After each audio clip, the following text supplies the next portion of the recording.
Welcome to మన రత్న competitive channel. So friends, ఇక్కడ మీరు చూడండి, ఈరోజు ఇచ్చినటువంటి నిన్న మనకి ప్రోటోన్ స్పీకర్గా రాజమండ్రి నుంచి ఎన్నికైనటువంటి గోరంట్ల బుచ్చి చౌదరి గారు. సో సభలోను ప్రతి ఒక్కరి చేత ప్రమాణ స్వీకారాలు అయిన అనంతరం కేవలం ఒకే ఒక్కటి స్పీకర్కి మరి ఇరుగు జరిగితే కనుక ఆ యొక్క ఏకగ్రీవంగా మనం అయ్యన్న పాత్రుడు గారిని చూస్తూ ఉన్నాం. సో ఈరోజు రెండవ సమావేశాలు జరుగుతూ ఉన్నటువంటి ఈ నేపథ్యంలో కొలువు తీరినటువంటి సభ. సో కొలువు తీరింది, బట్ కాకపోతే ఇంచుమించుగా 175 మంది ఎమ్మెల్యేలు కలిగినటువంటి ఈ సభ 173 మంది చేత నిన్న ప్రమాణ స్వీకారాలు జరిగినటువంటి మనం దృశ్యం కూడా చూసాం. సో అలాగే ఈ కొలువు తీరిన తర్వాత ఇంకా నిరుద్యోగుల వంతు అనేది మిగిలిపోయింది. ఇప్పుడు మీరు చూడండి వాస్తవ పరిస్థితులను, అంటే మనకి నిరుద్యోగులకు సంబంధించి జాబ్ క్యాలెండర్ ఒకటి ఉంది. ఇప్పటికే అనుకున్న ప్రకారంగా అనుకున్న విధానంగా మెగా డిఎస్సి మీద తొలి సంతకాన్ని చేశారు.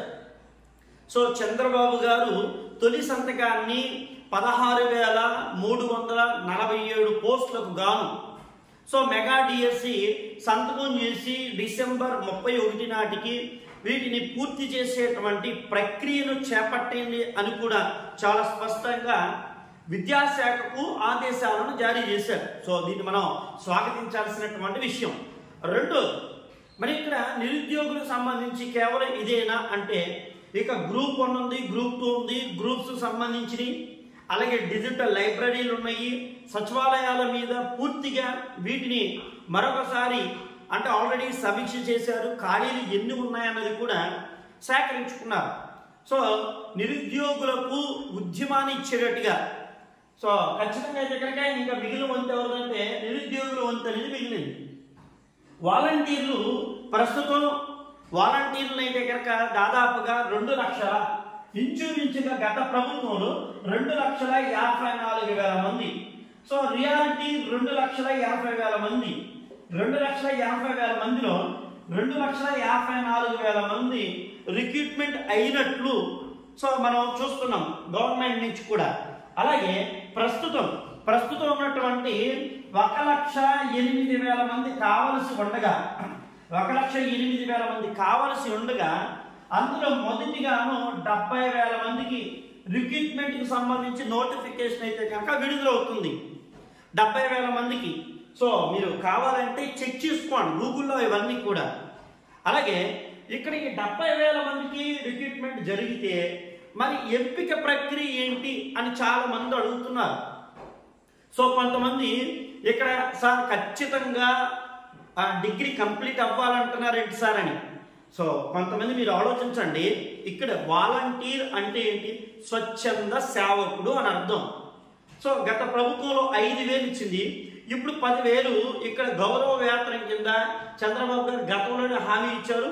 అలాగే ఇప్పుడు ఇక్కడ కొన్ని మార్పులు జరిగాయి, కానీ క్వాలిఫికేషన్ వివరంలో అయితే గనక ఇచ్చింది గతంలో ఎలాగైతే ఎంపిక జరిగిందో సో అలాగే ఎంపిక జరుగుతుంది.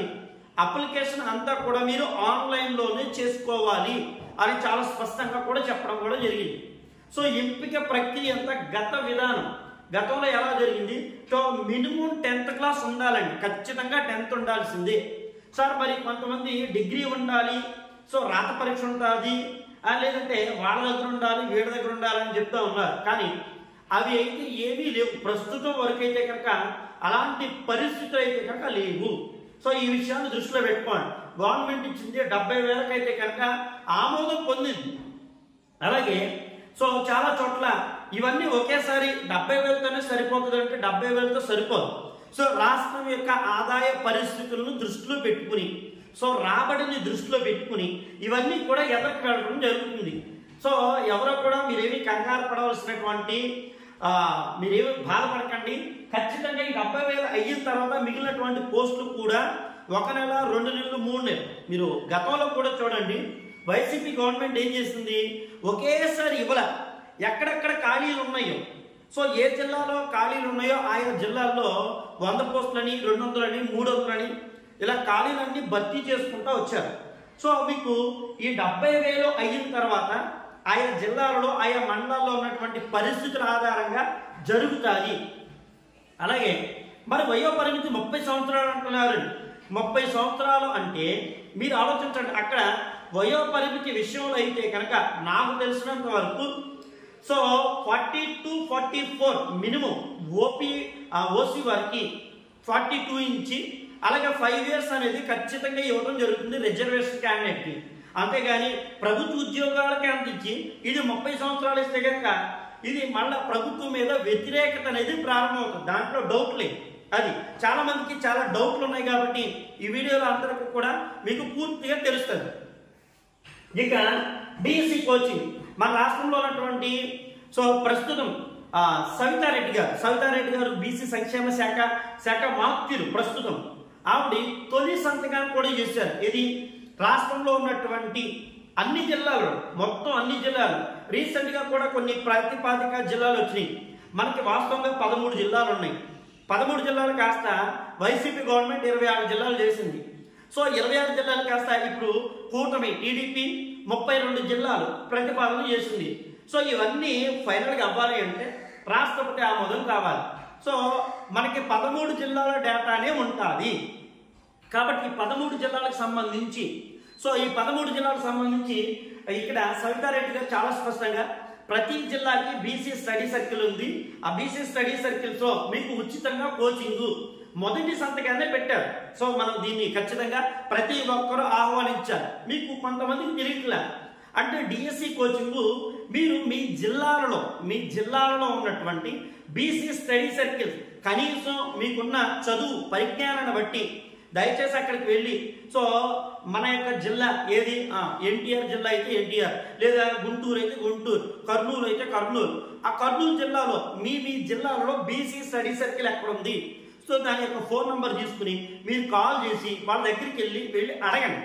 అదేందా సో నాకు తెలిసినంత వరకు జూలైలోను సో ఈ క్లాసులు ప్రారంభమవుతా ఉన్నాయని నాకు ప్రాథమికమైన సమాచారాలు కూడా వచ్చినాయి. అదే సో డబ్బులు ఉన్నాయి కదా అని మీరు వెళ్ళి బయట కోచింగ్ సెంటర్స్లో జాయిన్ అవుతారా, అది మీ ఇష్టం, మీ సిస్టం, చేసేది ఏమీ లేదు. ఇక కేంద్రంలో పేపర్స్ లీక్ అయ్యాయండి. కేంద్రంలో మనకి పేపర్స్ అయితే కనుక లీక్ అయింది. సో మీరు చూస్తున్నారు నెట్ పేపర్ లీక్ అయింది, NEET paper, net paper leak అయింది, NEET paper. So NEET paper మీద ఎన్ని రకాలుగా అనుమానాలు అనేది వస్తూ ఉన్నాయి మనం చూస్తున్నాం. సో సెంటర్లోనే లీక్ అయినాయి అంటే రాష్ట్రాల్లో ఉన్నటువంటి పరిస్థితి ఏంటి అనేది కూడా ఒక క్వశ్చన్, ఒక ప్రశ్నార్థకంగా ఉన్నది. అర్థమైందండి, చాలా మంది తెలుసుకోండి. ఇక APSC group 1 group 2 DYO cut off మార్కులు.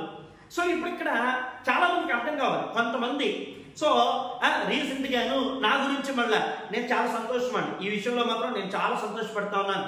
నా గురించి వాళ్ళు చక్కగా ఆలోచిస్తున్నారు, నా గురించి వాళ్ళు చెప్తున్నారు. సో నా గురించి ఎక్కువగా వారి యొక్క మైండ్లోను వారి మనసులో ఉందంటే గ్రూప్స్కి సంబంధించి సో దీన్ని మనం సో ఇది అందరూ నాకు నెగిటివ్ అనుకున్నారు, కానీ అది నాకు పాజిటివ్ మైండ్. సో అది వారికి నెగిటివ్. సో ఇది కనీసం చదువుకున్నారు కదా, మాట్లాడుతున్నారు, అక్కడెక్కడ చెబుతున్నారు, ఆ రత్నం సార్ చెప్పేస్తున్నాడు రకరకాలుగా గ్రూప్ 2 గురించి, గ్రూప్ 1 గురించి. సో చెప్పేది ఇందులో నీకు నిజంగా డిగ్రీ ఉంటే, అర్థమైందండి, మీకు నిజంగా డిగ్రీ ఉంటే, నువ్వు నిజంగా ఖచ్చితంగాను మాట్లాడగలిగినటువంటి సత్తా ఉంటే చెప్పిన విషయాల్ని నువ్వు పూర్తి స్థాయికి అర్థం చేసుకోవాలి. కొంతమంది ఉన్నారు నెగిటివ్గా మాట్లాడేవాళ్ళు, నాకు అర్థం కావట్లే. అదే సో ఇప్పుడు గ్రూప్ 1 2018 2014 12 11 2008 మీరు గ్రూప్ 1 గ్రూప్ 2 నోటిఫికేషన్ చూడండి, దయచేసి చూడండి. మీకు లాస్ట్ టైం గ్రూప్ 2కి సంబంధించి 2018లో ఓపెన్ కట్ ఆఫ్ కానీ బీసీ కానీ ఎస్సీ కానీ ఎస్టీ కానీ ఇక్కడ ప్రిలిమ్స్ కట్ ఆఫ్ అనేది ఇచ్చారా లేదా, సో అది చూడండి. మరి ఇప్పుడు డైరెక్ట్గా 1:100 ఇచ్చి 1:100 ఇచ్చారు. సో దీన్ని మనం స్వాగతించాలి, దాంట్లో డౌట్ లేదు, మనం దాన్ని హ్యాపీ. మరి 1:100 ఇచ్చి ఈ 1:100లో సో అసలు బీసీ కట్ ఆఫ్ ఏది, అసలు బీసీలని ఏ విధంగా తీసుకున్నారు, ఓసీ వాళ్ళని ఎలా తీసుకున్నారు, ఎస్సీ ఎస్టీ అసలు వాళ్ళ మార్కులు ఏంటి, అసలు వాళ్ళ కట్ ఆఫ్లు ఏవి, ఇవన్నీ ఎందుకు చెప్పట్లే. సో ఇది మీకు చెబుతనే కదా.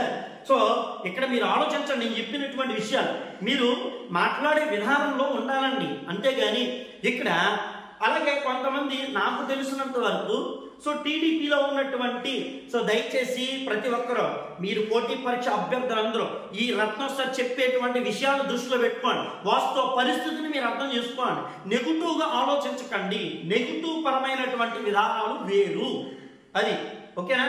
సో నేను ఇక్కడ మీకు ఎందుకు చెప్తా ఉన్నానంటే ప్రతి ఒక్కరూ మీరు వాస్తవ పరిస్థితిని తెలుసుకోవాలని.